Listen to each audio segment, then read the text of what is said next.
성경 공부 29번째인데 천년왕국입니다. 시작 같이 보겠습니다. 시작. 그들이 하나님과 그리스도의 제사장이 되어 천년 동안 그리스도와 더불어 왕노릇하리라.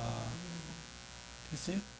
예, 이제 오늘 신앙 공부 29번째 천년왕국입니다.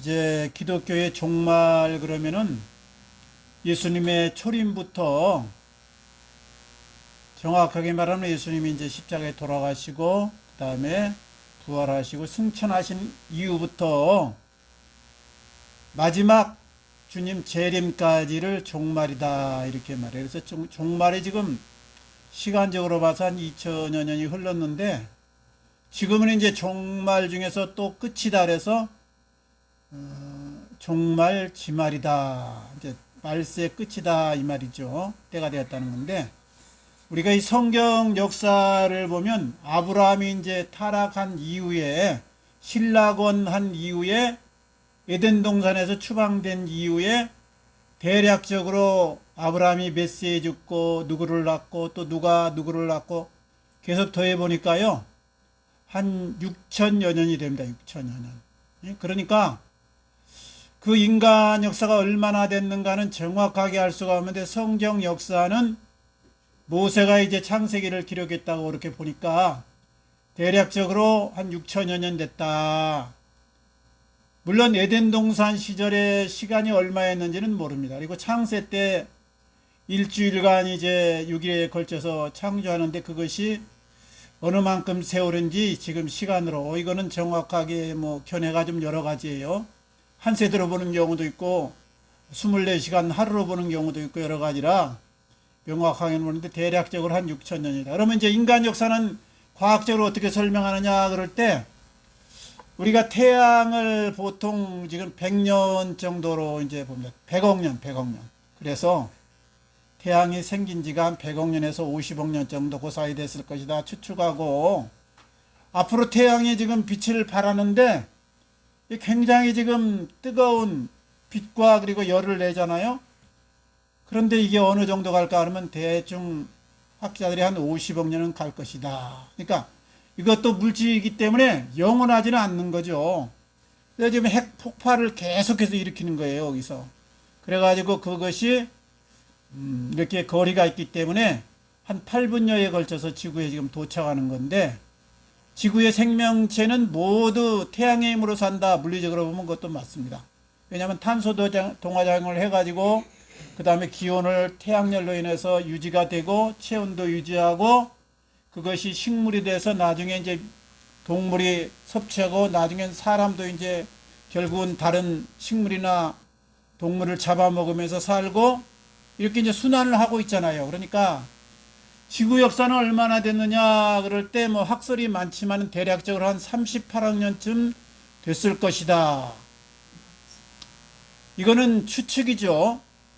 어떤 뭐 과학적인 설을 가지고 증명을 하지만 그것이 명확지는 않는 것이죠. 그러면 사람의 이제 역사는 이게 언제부터 있었을까? 그러면 이제 호모 사피언스를 보통 우리 이제 조상의 시조로 이제 진화론이나 이런 학설에서 지금 말하는데 대략적으로 한 600만 년 됐을 것이다 이렇게 봅니다. 그러니까 인간이 지구상에 존재해서 살아간 것이 유인원에서 점차 변화돼 가지고 사람의 모양을 갖춰서 호모 사이언스가 인류의 시작으로 본다고 하면은 대략 한 600만 년 됐을 것이다. 그런데 이거는 설인 거죠. 설.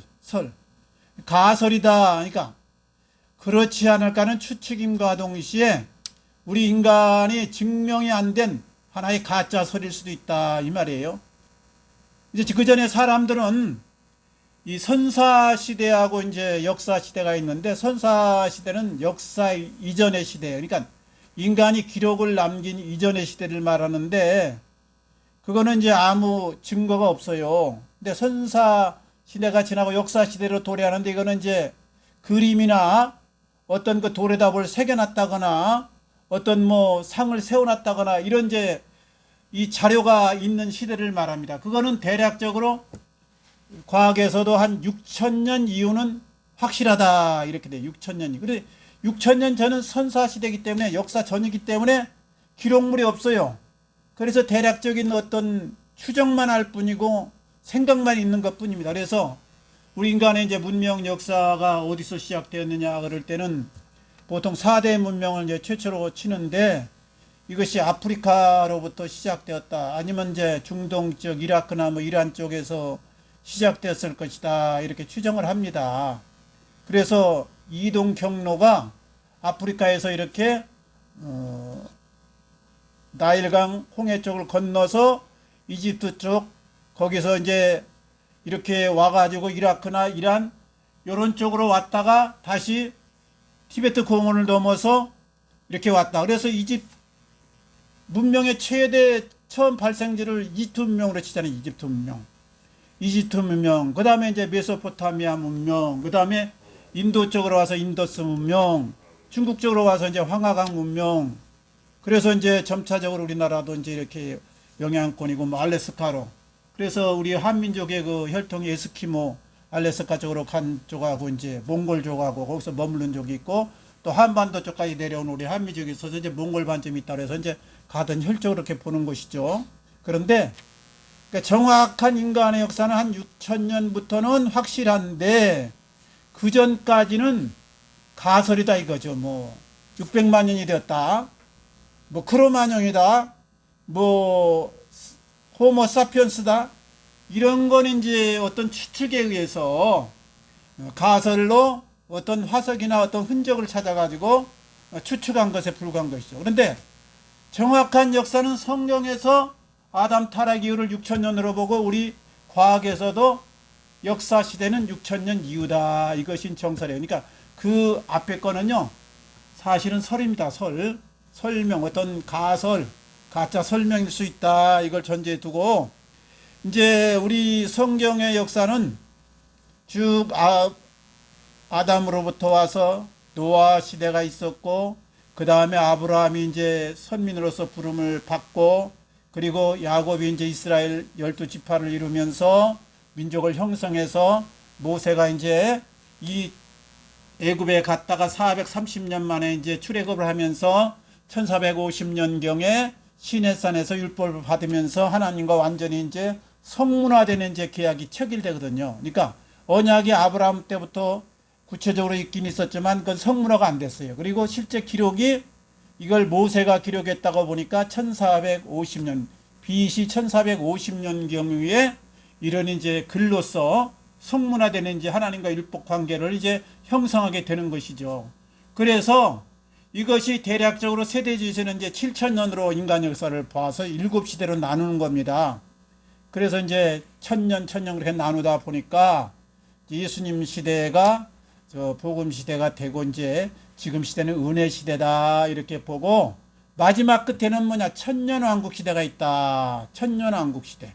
천년왕국이 끝나면 바로 이제 백보자 흰보자 심판이 있어가지고 마지막 이제 영원 세계로 들어가는 이런 이제 갈림길이 된다. 그러니까 인간 역사를 대략적으로 7시대로 나누면서 한 7천년 정도로 이렇게 기록이 됐다 이렇게 보고 이것은 이제 신학마다 약간씩 틀리기 때문에 우리가 꼭 이렇다 말할 수는 없는데 이 세대주의 흐름이 있고 그 다음에 이제 대체 신학의 흐름이 있어요. 그래서 이걸 보면 천년왕국이 이제 마지막 우리 인간 역사에서는 현실 물질계와 함께 가는 이 인간 역사는 7천년왕국으로 끝이 나는데 이 종말론에서 천년왕국이 참 중요합니다, 이게. 그래서 대부분 이제 그것 때문에 이 여러 가지 이제 이 신학 종말론이 이제 나뉘게 되는데 천년왕국에서 대해서 지난번에 한번 했는데 좀 더 이제 구체적으로 좀 공부하려고 그래요. 그래서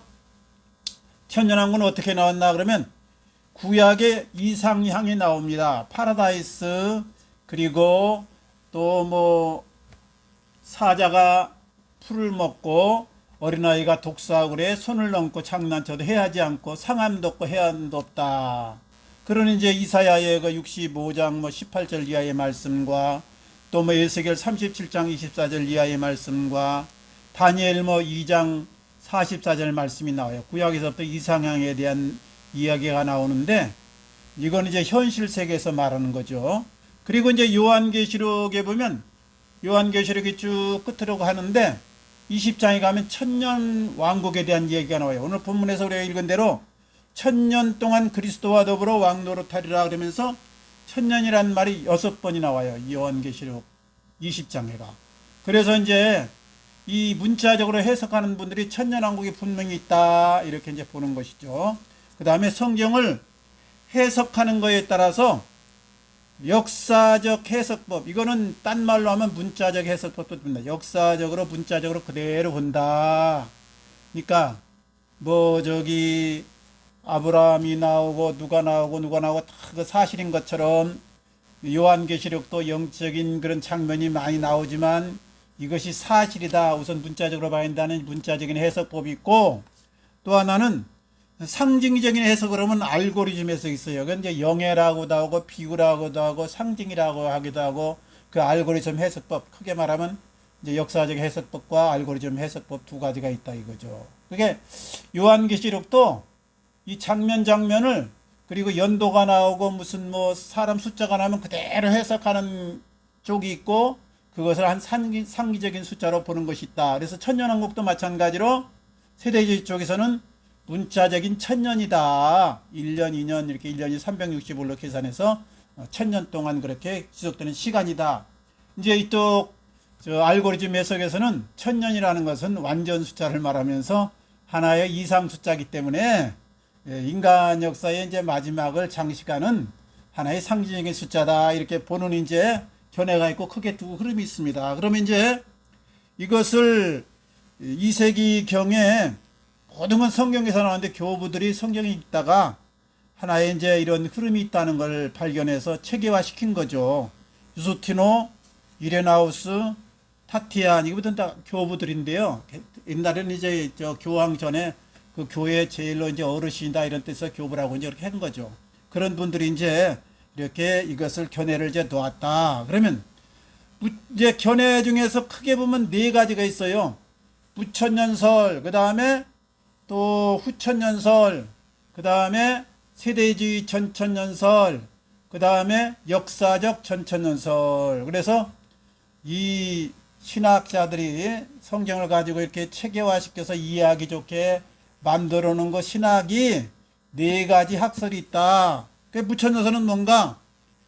무천년성은 이제 문자적으로 천년이 아니라 상징적인 숫자다. 천년이라는 거는. 그러니까 영적으로 해석하는 것이고, 실제적으로 뭐 천년왕국이나 세계적으로 무릉도원 뭐 파라다이스가 이렇게 형성되는 것은 아니고, 이제 우리 예수의 그리스도의 복음이 전차 편만해져서 세계에 이제 충만해지면 이런 쪽으로 간다. 이런 상징적으로 보는 것이에요. 그리고 이제 끝에 가면 주님이 재림하고, 그 다음에 이제 백보자 심판 거쳐서 영원세계로 들어간다. 이것이 이제 무천년설이죠. 그리고 거기에 이제 사단이 뭐 결박되고 그런 것은 사단이 이제 예수님의 십자가와 부활 사건을 통해서 사단의 이제 권위가 완전히 추락했고 묶인 바가 되었다. 그래서 사망 권세에서 우리가 해방받고 사단의 그 여러 가지 올무에서 우리가 자유를 얻었다. 이걸 상징적으로 표현한 거다. 이렇게 해석합니다. 이거는 이제 초대교회 때 우리 오리겐이라든가 어거스틴, 뭐 칼빈, 우리 칼빈이면 이제 장로교 1517년에 이제 루터가 종교개혁 일으킨 후에 이제 신학 체계를 만든 분인데, 이분도 이제 그런 생각을 가졌고, 뭐 카이퍼 뭐 여러분들이 이제 이렇게 가졌어요. 그 다음에 이제 이건 무천년설이다. 천년이 따로 있는 것이 아니고 계속적으로 복음이 충만해 가면서 마지막 주님이 재림하고 그리고 이제 영원세계로 들어간다. 백부자 신문권설. 이것이 이제 무천년설의 이제 주류예요. 그 다음에 후천년설은 뭐냐? 천년이라는 것이 있긴 있는데 점차적으로 복음이 확장돼 가지고 좋은 세계가 열리면서 우리가 이제 예수님 복음 위에 기독교가 되면서 노예제도도 없어지고 빈부격차도 많이 줄어들고 또 산업혁명도 일어나고 여러 가지 기술 발전도 되면서 이상행이 되잖아요. 그래가지고 이제 점차적으로 이 평등사회가 돼가면서 자유와 그리고 풍성함이 확대됐잖아요.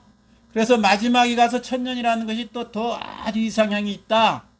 그래서 이제 그게 끝나면 예수님이 재림하고 백보자 심판 거치고 영원세계로 간다. 이게 후천년설인데요. 이제 이것이 쭉 오다가요. 1, 2차 대전을 거치면서 인간이 점점점 이상향으로 가는 것 같았는데 살상이 일어나고 죄악이 더 많아지고 사람들이 더 변질된단 말이죠. 아주 포악해졌어요. 그래서 이건 꿈이었구나. 이건 우리 바람이지 실제는 그렇게 안 되는구나. 그래서 후천년설은 이제 1, 2차 대전을 거치면서 다 수그러들어서 거의 이제 주장하는 분들이 없습니다. 이제. 그래서 옛날에 그 종교개혁 후에 일어났던 존 에드워드라는가 뭐 찰스 그다음 위플드 이런 분들이 이제 주장했던 건데 지금은 사라졌다. 그다음에 이제 전천년설이 있어요. 전천년설은 크게 두 가지로 세대주의 전천년설하고 역사적 전천년설로 나눈다 그랬죠. 세대주의는 어디서 나오냐면은 우리 이제 종교개혁을 1517년도에 일으키고 그 다음에 성공회가 그 이후에 헨리 8세에 의해서 수장령이 발표되면서 영국에서 이제 캔터베리 주교와 더불어서 말하자면 교황 밑에 이제 주교가 있는데 그 주교와 헨리 8세가 같이 합작해서 우리 영국교회는 따로 독립하겠다. 그러면서 교회 머리는 교황이 아니고 나 헨리 8세다 수장령을 발표하잖아요. 그러면서 생긴 게 성공회입니다. 그 국교회 정치하고 교회가 같이 가는 거예요. 중세 때 그 교황권이 워낙 셌으니까 이제 교황 밑에 막 황제가 생기고 그랬잖아요. 거기서 또 대관식도 하고 그랬잖아요. 그러니까 이제 이 영국 교회는 따로 거기서 분리져 나온 거예요. 이제 카톨릭에서. 그래서 성공회라는 것을 만들게 되죠. 그게 이제 있는데 거기는 국가하고 교회가 같은 거예요. 그러니까는 교회 머리가 헨리 8세니까 헨리 8세 말을 안 들으면 이게 안 되는 거예요. 이게 신앙을 가져도. 거기서 반발해서 나온 것이 청교도입니다. 청교도. 그 청교도들이 박해를 피해서 간 곳이 아메리카예요. 아메리카. 미국이에요. 그래서 거기 나온 이 교파가 침례교죠. 침례교. 이제 그것이 연결되는 거예요. 그러니까 청교도는 침례교로 주를 이룬다. 그리고 그 청교도 신학에 했던 분들이 나중에 우리 한국에 선교사로 오게 됩니다. 그래서 우리는 청교도를 굉장히 좋게 보고 우리 또 선교사들의 뿌리가 청교도들이죠. 근데 이제 신앙적으로 개혁 신앙을 유지하고 살겠다. 근데 거기에서 이게 흐르는 그 주의가 바로 세대주의다. 인간 역사를 7으로 나눠 가지고 그 다음에 이렇게 뭐 은혜 시대 있고 율법 시대 있고 뭐 천년왕국 시대 있다 이런 식으로 이제 나누는 거예요. 그게 이제 이 세대주의인데 세대주의 견해는 성경을 문자적으로 그대로 본다. 문자적으로. 예? 거기다 0.5. 그래서 하나님이 아브라함 다윗과 맺은 언약은 천년왕국까지 계속된다. 이것이 이제 세대주의예요.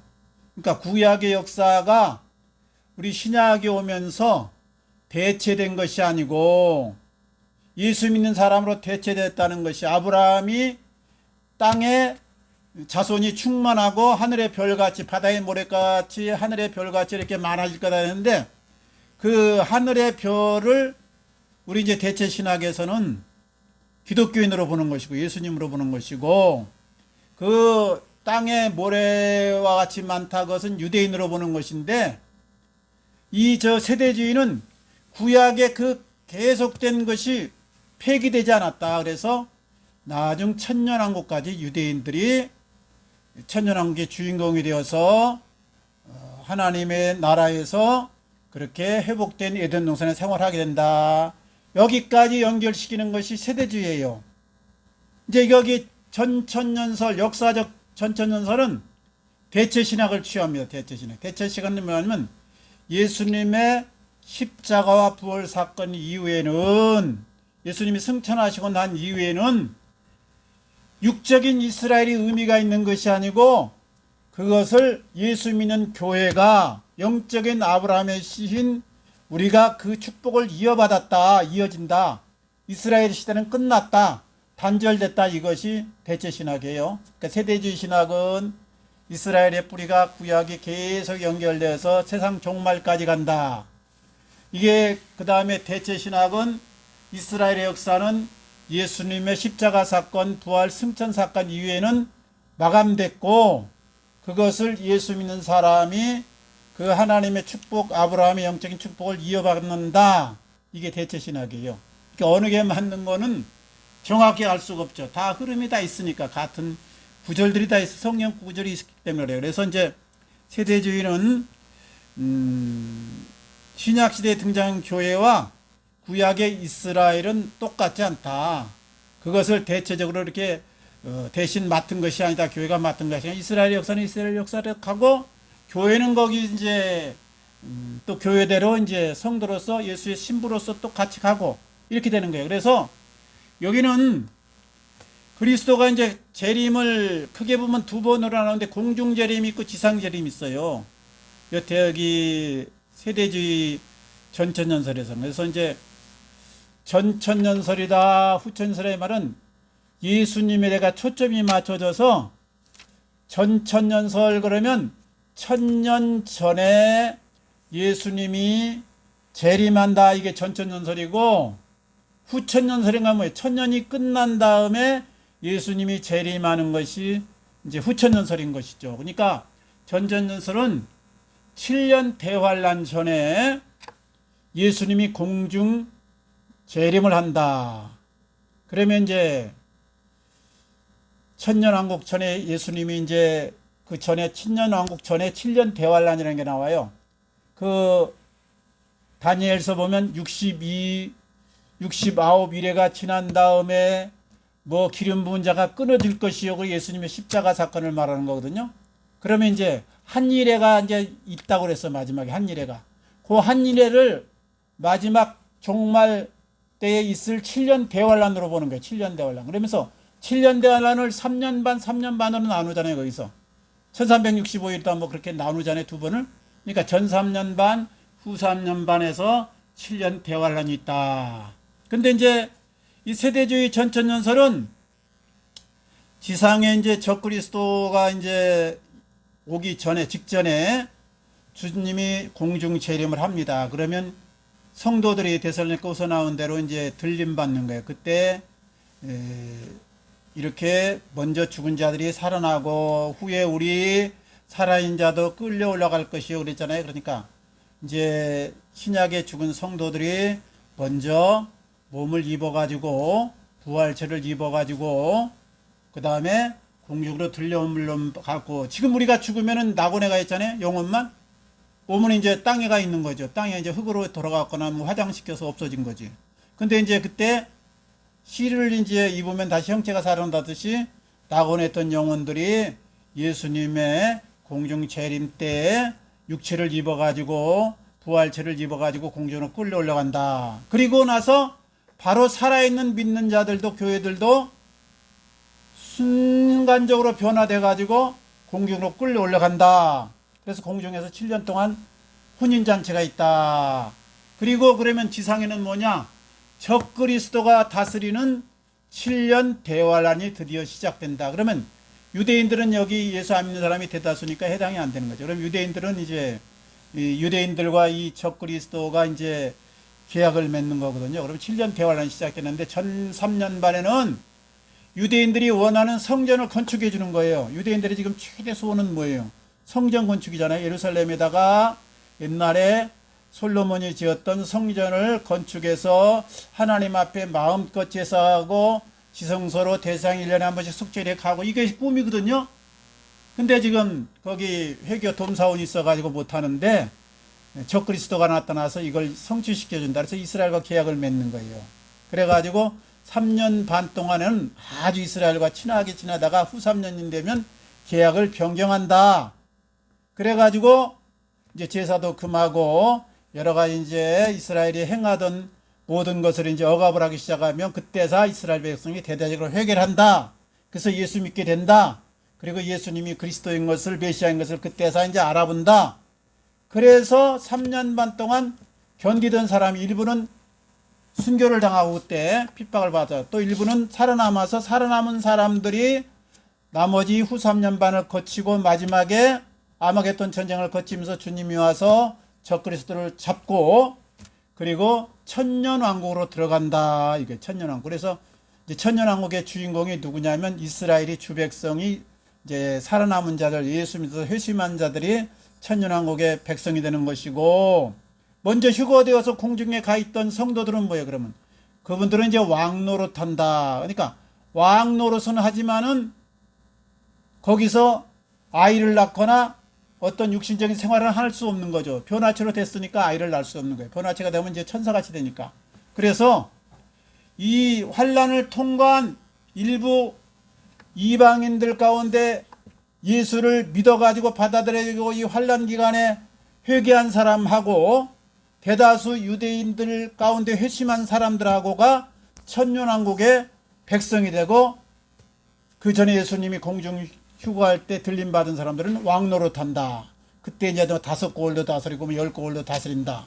이것이 세대주의 신학의 큰 흐름입니다. 이게 그래가지고 천년 동안 하늘 숫자를 다 채우고 마지막에 이제 이 무저갱에 이제 잡혀 있던 마귀가 말이죠. 예수님의 그 재림, 지상 재림으로 인해서 이제 무저갱에 들어갔던 마귀가 잠깐 끝에 가서 천년 끝에 가서 놓여가지고 그 천년왕국 시절에 태어난 백성들을 이제 미혹해가지고 곡과 마곡의 전쟁, 그건 아마겟돈 전쟁과 똑같은 겁니다. 그러니까 아마겟돈 전쟁은 3번 있다고 보는 거예요. 처음에 예수님이 공중 재림할 때, 그 다음에 또 예수님이 지상 재림할 때, 7년 동안 끝나고 지상 재림할 때, 그리고 마지막에 천년왕국이 끝날 때, 그래가지고 이제 거기서 완전히 이제 예수님이 승리를 거두고, 그리고 이스라엘 백성들이 이제 이렇게 다 이제 회복되고 나서 백보자 심판, 그때 이제 부활하는 것이 둘째 부활이라고 하죠. 첫째 부활은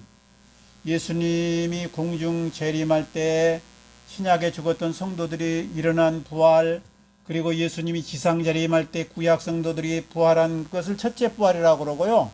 마지막에 백보자 심판 직전에 불신자들이 이제 거기서 음부에 있던 불신자들이 부활하는데 그것을 둘째 부활. 그래서 첫째 부활에 참는 자가 복이 있나니 둘째 심판이 없다 이렇게 나오죠. 그래서 이제 천년왕국이 이제 다 끝나고 백보자 심판을 거치면 영원한 세계로 들어간다. 이게 세대주의 이제 신학의 종말론입니다. 그 다음에 전천년설 중에서 역사적 이제 이 신학, 역사적인 전천년설은 그 다 똑같은데 뭐냐면은, 그러니까 환란 전에 이게 다 휴거하는 거예요. 환란 전에 휴거를 해가지고, 그래서 전천년설은 환란을 통과한다. 성도들이 환란 전에, 역사적인 전천년설은 휴거하는 것이 아니고 세대주의 전천년설은 환란 전에 7년 대환란 전에 성도들이 휴거를 하고 먼저 죽은 신약 성도들이 휴거를 하는데, 이 역사적인 전천년설은 그게 아니고 우리 성도들은 환란을 통과해야 된다. 그러니까 환란 통과냐, 환란 통과 아니냐, 환란 전에 휴거를 하느냐, 환란이 끝나고 나서 휴거를 하느냐, 요 차이가 역사적인 전천년설하고 세대주의 전천년설하고 이게 구별점입니다. 이게 그래서 이 역사적인 전천년설은 우리 신약교회도 적그리스도가 출몰하고 7년 동안 환란을 겪고 거기서 순교당한 사람도 있고 살아남은 자도 있다. 그래서 순교당한 사람들은 이제 나중에 천년왕국 가서 왕노릇하는 것이고, 살아남은 이제 우리 성도 육체 가지고 그대로 통과해 가지고 믿음을 지켜낸 사람들은 이제 천년왕국의 백성이 된다.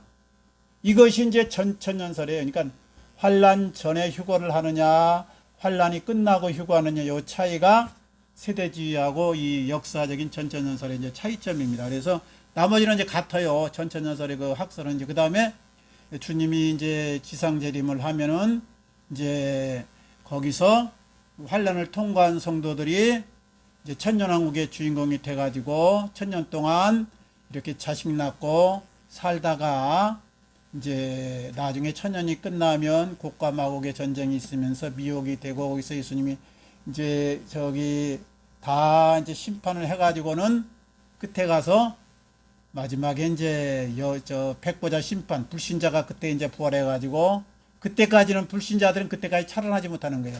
천년왕국이 끝날 때까지 살지 못하는 거예요. 불신자들 음부가 그대로 영혼이 있고 몸은 그냥 땅속에 있는 거예요. 그러다가 끝에 가서 이제 둘째 부활에 참여해가지고 거기서는 행위 심판이 행위 심판, 거기는 믿음 심판이 아니고, 그러니까 생명력에 기록하지 못한 자들은 다 이제 들어가는 것이고, 행위대로 심판을 받는다. 계시록에서 그렇게 했잖아요. 행위대로 심판 받는 것 때문에. 그 전에는 믿음으로 이제 이렇게 휴거를 받았고, 믿음으로 이제 구원을 받아서 이제 1차 성도는 끝났고, 마지막에 백보자 심판 직전에 천년왕이 끝난 다음에 부활한 사람들은 불신자들의 부활인데, 그때는 믿지 않았기 때문에 죄를 사할 수 있는 이런 은혜를 입지 못했기 때문에 행위로 이제 심판받는 게 행위로. 그러면 행위가 깨끗한 사람은 구원받네. 구원받는데 행위로 깨끗한 사람은 아무도 없다 이거죠. 그래서 의인은 하나도 없나니 아무도 없다. 그러니까 아무리 선하게 상대적으로 좀 도덕적으로 깨끗하게 살았다 해도 하나님의 그 거룩함에 비하면 다 흠이 있고 다 이게 법을 어긴 것이죠. 그래서 구원받을 사람 없다 이렇게 보는 것이에요. 그래서 이제 천년왕국에 대한 건 내학설, 그러니까 무천년설, 후천년설, 세대주의, 전천년설, 그 다음에 역사는 전천년설. 근데 이제 제가 유튜브를 보고 이 기록들을 많이 보니까 이 학설이 틀리면은 이단이라고 그러고 잘못됐다고 그러고 막 정죄를 하고 그 다음에 지옥 간다고 그러고 막 심지어 그랬었는데 저는 그렇게 안 봅니다. 예를 들어서요, 우리가 이 안식일 교회나 말이죠, 다른 어떤 교회 여호와 증인 같은 데는 토요일날 예배를 드리잖아요. 그러니까 안식교가 잘못됐다, 여호와 증인이 잘못됐다고는 토요일날 예배를 드렸기 때문에 구약에 먹지 말라는 음식을 안 먹기 때문에 잘못된 것이 아니고, 토요일날 예배를 드려도 괜찮고 주일날 예배를 드려도 괜찮고 수요일날 예배를 드려도 괜찮은 겁니다. 몰라서 토요일날만 꼭 드려야 된다 그래. 안 드리면 큰일 난 것처럼 말해. 그게 율법주의인데, 절기나 날짜에 대해서 편론하지 말라고 골로새 2장 16절에서 분명히 말했고, 6월절이나 무슨 뭐 안식일을 안 지켰다고, 어떤 부활절 안 지켰다고 이것 때문에 문제가 있는 거 아니에요. 또 어떤 분은 성탄절이 12월 25일이 아닌데 성탄절 지키는 건 잘못다, 이단이다 그러는데 그럴 필요도 없습니다. 이거 성탄절의 날짜는 몰라요, 정확하게. 그러니까 그냥 이방인들의 축제 날인데 우리는 그리스도의 탄생을 기뻐하자 이렇게 생긴 건데, 성탄절을 25일 날, 12월 25일 날 하면 어떻고 뭐 1월 1일 날 하면 어떻습니까? 이건 지엽적인 문제거든요. 그러니까 중요한 게 아니다. 그래서 종말론이 혹시 역사적인 뭐 전천년설, 세대주의 전천년설, 후천년설, 부천년설 어떤 학설을 취했다고 해서 이단이라고 하면 안 된다. 근데 제가 유튜브 들으니까 이쪽에서 전천년설 주장한 분들은 뭐 무천년설 한 사람들을 이단이라고 해갖고 정죄받아서 뭐 지옥 가는 것처럼 막 강하게 말하는데요. 뭐 자기 그 신학을 그렇게 설파하기 위해서 그런 거지만 그렇게까지 할 필요는 없어요. 모르는 거 있어요. 우리가 100% 알고 믿는 것이 있고 100% 모르고도 믿는 경우가 있어요. 삼일체 하나님에 대해서 100% 이해 못해도 그냥 믿는 거예요. 성경 말씀이 완전히 이해가 안 가도 그냥 믿음으로 일단 받아들이면 나중에 이해가 가는 거예요. 그러니까 이런 그 종말론 때문에 이단 정죄하지 말자. 그리고 어떤 견해가 완벽하다고 할 수 없다. 모든 학자들, 모든 목사님들은 자기 학설이 완벽하다고 그래요. 내가 그러니까. 그리고 딴 학설은 전부 다 잘못됐다고 그래. 근데 다 성경적인 근거가 있더라고. 세 개를 다 들어보니까. 그러니까 어떤 학설도 완벽하지 않고 어떤 학설도 100%는 이해가 안 가더라. 이게 미흡점이 다 있어요. 그래도 우리가 그대로 수용하자. 그리고 핵심 교리가 틀리지 않으면 기독교의 핵심 교리는 뭐예요? 예수를 믿어서 하나님의 자녀가 되고 영원한 우리 생명을 얻는다. 이게 기독교 교리의 핵심이거든요. 오직 예수를 통해서 길과 진리와 생명을 우리가 얻는다. 이게 기독 핵심이에요. 다른 걸로는 구원 얻을 수 없다.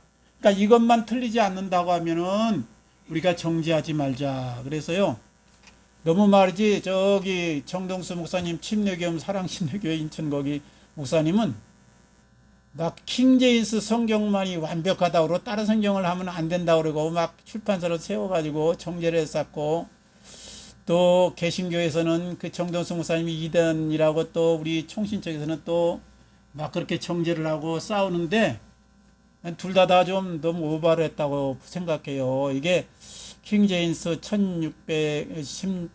1600년대 이제 만든 그 종교개혁 무렵에 이제 영국 왕이 이제 이렇게 제일로 좋은 신학자들을 이제 추려가지고 번역해 놓은 건데 좋아요. 근데 원문에 너무 충실해가지고 좀 옛날 그 언어로 되어 있어가지고 좀 이해하기 어려운 게 있어요. 그래서 개역 개정이 그래서 나온 겁니다. 개역 개정은 그 킹제임스 성경을 더불어서 여러 가지 저 나중에 나온 사본까지 갖고 현대 감각을 살려서 만들어 놓은 게 개정개혁에서 원문에 충실한 거는 킹제임스 성경이지만은 우리 현대 감각에 맞는 건 개역 개정 우리가 쓰고 있는 게 맞는 거예요. 그래서 그런 것 가지고 너무 논하지 말고 뭐꼭 친례를 받아야 된다는 등 이렇게 물 뿌리거나 물에 찍어 바르는 뭐 세례는 뭐 이거 안 된다는 등 이것도 안 되고 또 형식 가지고 참 여러 가지 따지면 그러면 안 돼. 그러니까 기독교 안에서 오직 예수로서 우리가 구원 얻고 하나님의 자녀 된다. 이것이 틀리지 않는 이상 우리가 수용해야 되는 건데 천주교하고 기독교는 엄연히 틀립니다. 이건 천주교는 교황 중심의 단일 체제고 독재 체제고 교황이 신적인 권위를 가지고 있어서 하나님의 대리자로 하기 때문에 이건 안 되는 거예요. 제가 보기에는 이단이라고 보는데 어떻게 뭐 본 견해는 사람마다 틀리니까 꼭 어떻게 말할 수는 없죠. 단지 천주교인 중에서도 예수 믿어서 구원 얻고 마리아나 또 아니면 교황을 숭배해 가지고 우상시하면 구원이 없고 저는 이렇게 봅니다. 그러니까 어떻다 할 수는 없고 이 말씀이 우리의 기준이다. 성경 말씀이 이거 꼭 알고요. 신앙은 종말론적인 신앙을 갖는 것이 좋아요. 종말론적인 사도 바울도 당시에 주님이 올 줄 알았고 베드로도 자기 당시에 주님이 올 줄 알았고 우리 선조들도 다 자기 시대에 주님이 올 줄 알았어. 근데 오진 않았어요. 지금 2026년까지 오질 않았는데요. 항상 믿음 지키고 그 다음에 하늘에 소망 두고 그리고 사랑을 우리가 실천하며 복음의 증인으로 살아야 된다. 이것이 신앙의 핵심이다 이게요. 그래서 우리 이 종말을 맞았을 때